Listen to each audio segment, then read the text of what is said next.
Imitation is a phase. Emanation is the path. Full moon in Aquarius plus supporting trines.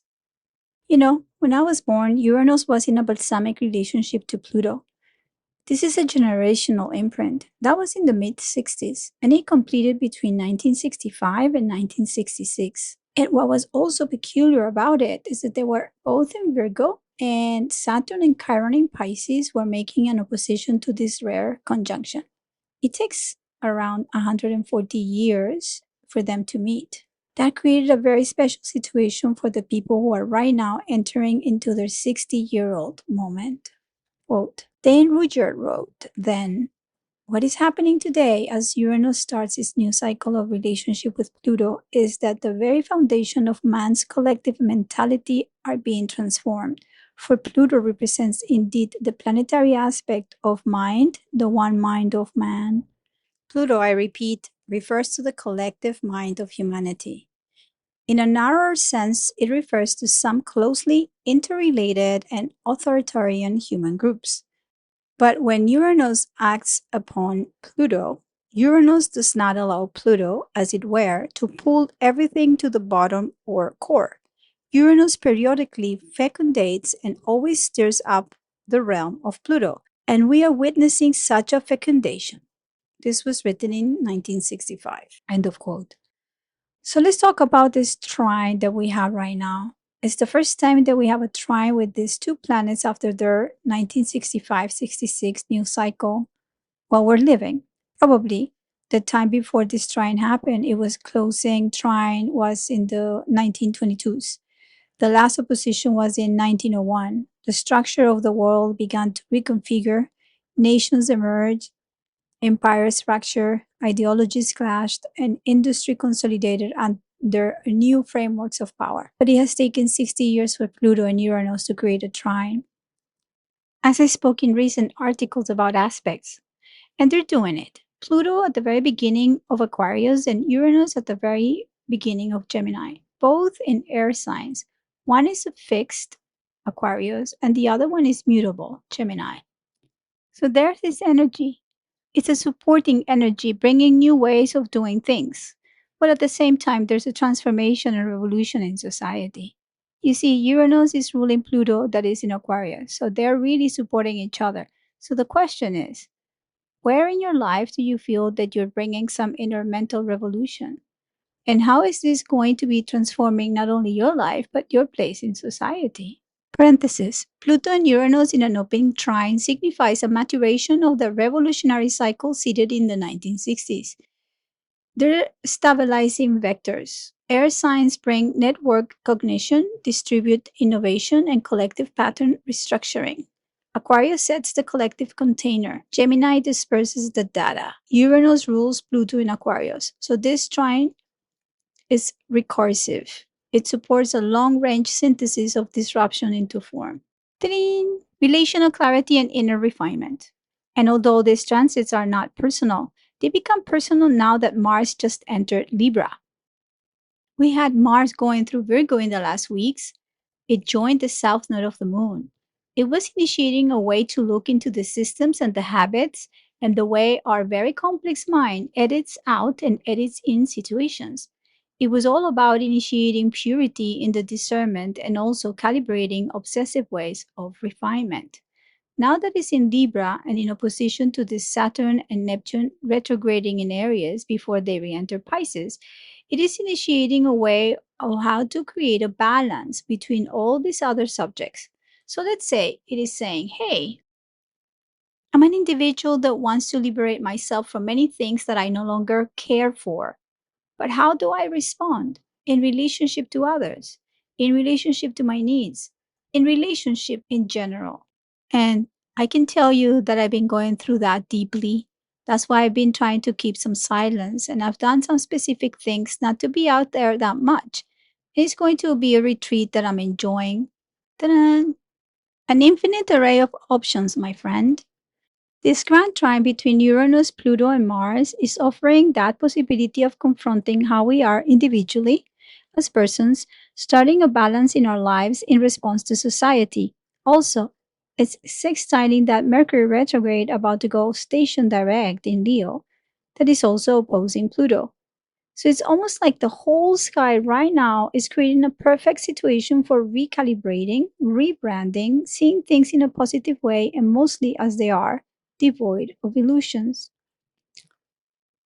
Parenthesis. Mercury retrograde in Leo, opposing Pluto, supports a deep inner reflection of self expression, self validation, and visibility. What do you need to say no to impress, but to clarify authentically? Since January, we've been activating the same degrees, while Mars, the new moon, Mercury, and soon Venus, all moving through Leo, have opposed Pluto in Aquarius, confronting each layer of personal expression with the pressure of the collective field. The area in your chart where Leo lies has been under steady fire, testing your courage, self respect, and visibility. This moment is demanding that courage becomes embodied, that expression comes from coherence. Each opposition has revealed where behavior still conforms to unseen systems of consensus and detachment, and where something more vital is ready to emerge. Be based. There's no way that you can feel that you have no options, because if you still feel that there's no options in life, my God, you're not doing the work, because there's so many, plenty, but they depend on your action. They depend on the capacity you have to look inside of yourself for the things that are there for you to evolve. So look at your triggers and look at how you respond to your triggers. And that's going to be the biggest invitation, the biggest window for this upcoming full moon in Aquarius that is happening on the 9th of August. The moon says, hey, how do I identify the patterns? Because the moon is going to be conjunct Pallas Athena. So, how can I identify the patterns that are important for me to feel comfortable in society, with my group, my peers? So, it is squaring Vesta and Juno in Scorpio. So you got to look at the obsessive parts of your addictions. You're creating too much devotion to these things you're addicted to. And Ceres sextile in Aries is saying, if you make a ritual about your individual needs, you may understand what they are.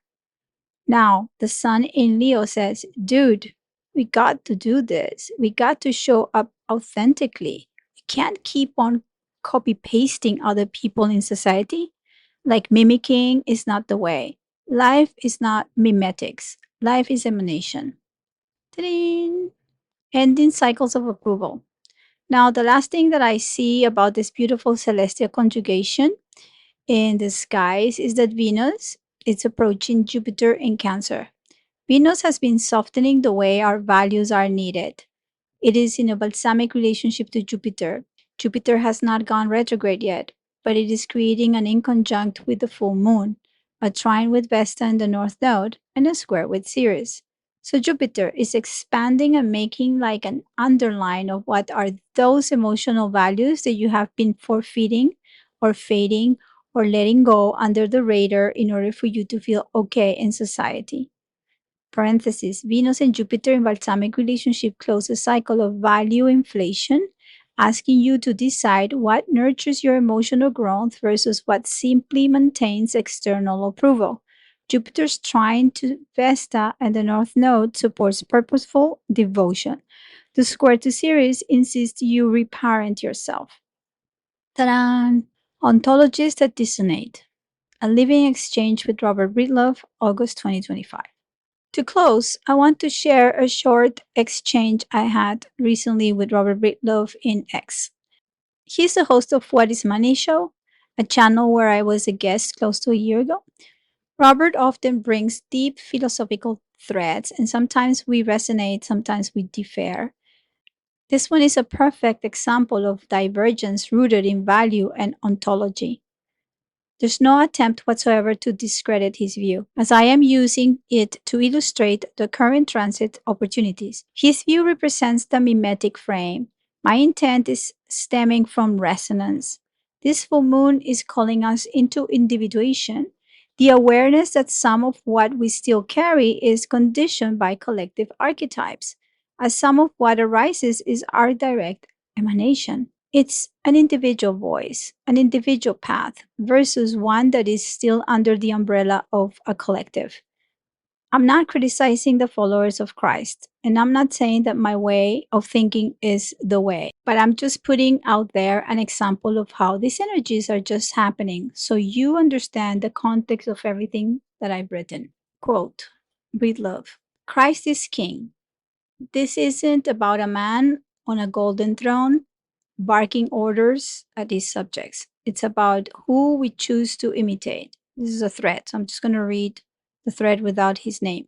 Humans are mimetic. We become who we imitate. Every personality is a patchwork of the people we've watched, admired, and copied. Christ is king because he is the perfect model for imitation, the archetype of how to live, to respond, to suffer, to forgive, to judge, and love.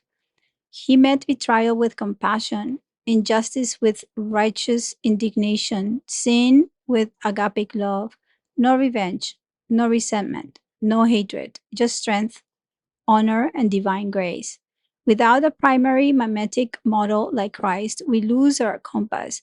We imitate the loudest voices instead of the wisest, and we adrift. Christ gives us a standard of action. By imitating Christ, we develop sound moral, legal, and economic standards for optimal human cooperation. Christ is the pinnacle for all human value hierarchies. So when we say Christ is king, we really mean he is the north star of human action. He is the standard, the model, the way. It's a mimetic world. Who you imitate shapes your soul and blazes your path through life. Choose wisely. I responded. I understand where you're coming from. You're standing in the lineage of Girard, mimetic theory. The idea that we model our desires on others, that we become what we imitate, and that Christ then is the highest pattern to reflect, I see that clearly. But we are ontologically distinct because I don't see human beings as fundamentally mimetic. I see us as individuating fields of consciousness. In your ontology, Christ is king because he's perfect model for imitation. In mind, Christ is not a model to imitate, Christ is a frequency to emanate. You speak of following the archetype, the pattern, the external compass. I speak from the space of becoming the pattern itself, from inner alignment, from source, from direct knowing. I don't arrive at Christ through copying. I arrive by incarnating the divine impulse as it moves uniquely through me. And I believe that this is the second coming, not a return from above, but a revelation from within. So while you see mimetic desire as the engine of humanity, I see it as the very mechanism that we are here to transcend. You say we imitate to orient. I say we individuate to liberate. There must be room. There is room for other forms of desire, not the kind that reaches outward towards a model, but the kind that wells up from within, unbidden, sovereign, and true. Christ, for you, may be the highest example.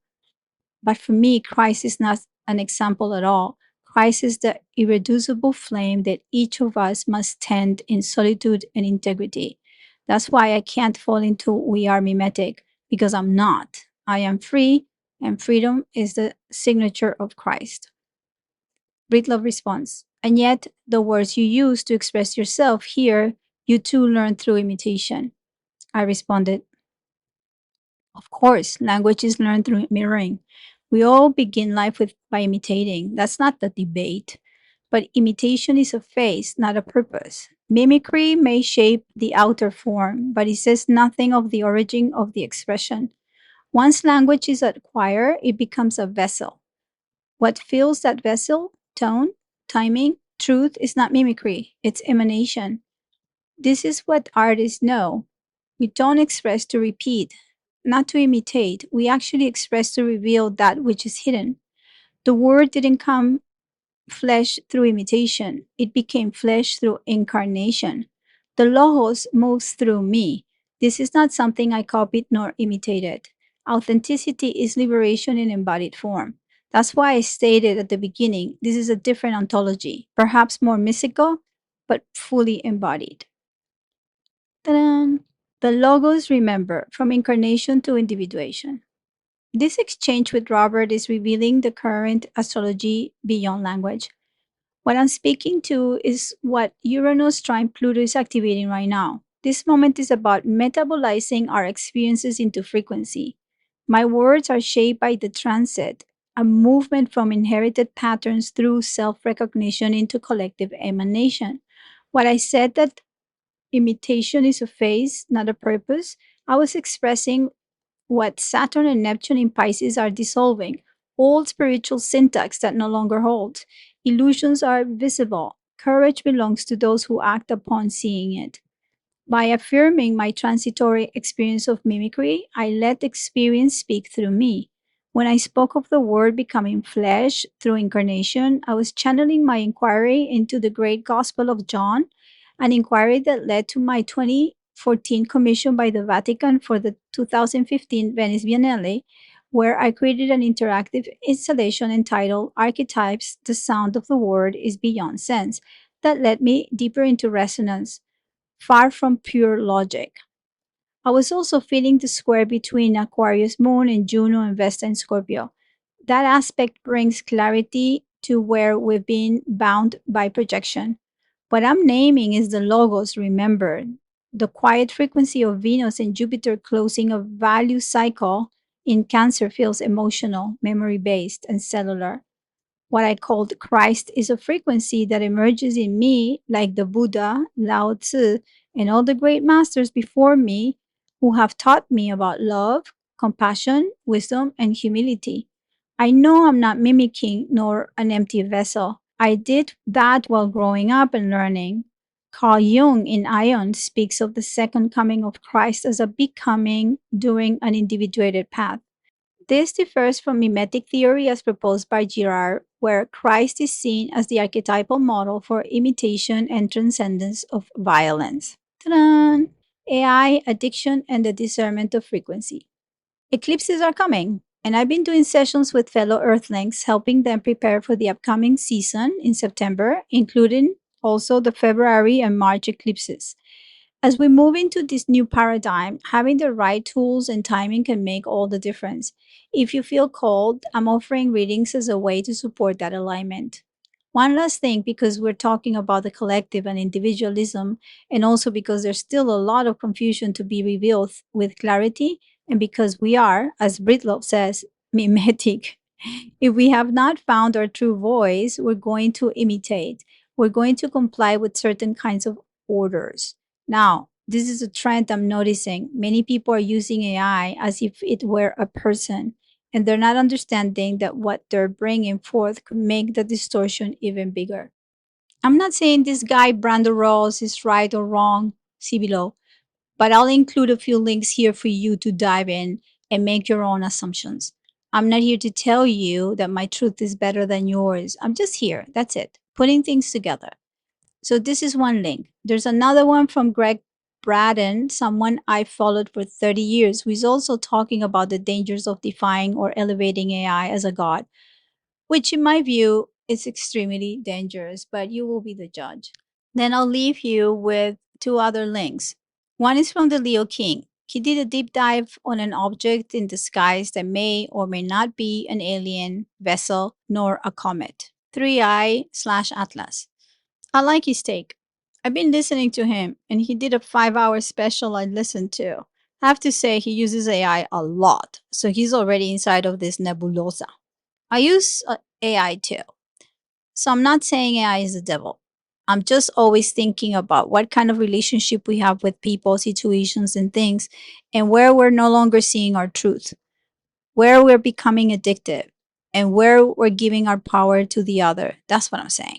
And last but not least, I'll include a link to Cliff High. For many people, he's a conspiracy theorist, which for me, it's an honor to be called because it's about people who want to think for themselves, people who want to do their own research and find out what's true based on their own design.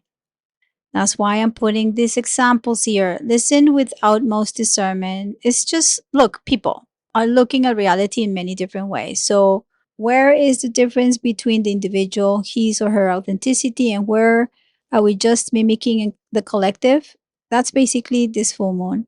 Feel free to follow what draws into your attention. Make sure to take a deep breath and understand your relational values. I've been doing that for the last couple of months, and I have to say, it's been so much value to create my own presence. But again, I cut the silence short because I feel that this full moon is full of amazing nuggets. It's giving you the support to create a deeper relationship to your wants, your needs, and those things you've been addicted to for a long time. We don't need to agree. That's not the point. We need to create a dialogue so we can evolve through our own perception and the perception of others. Have a great, great full moon.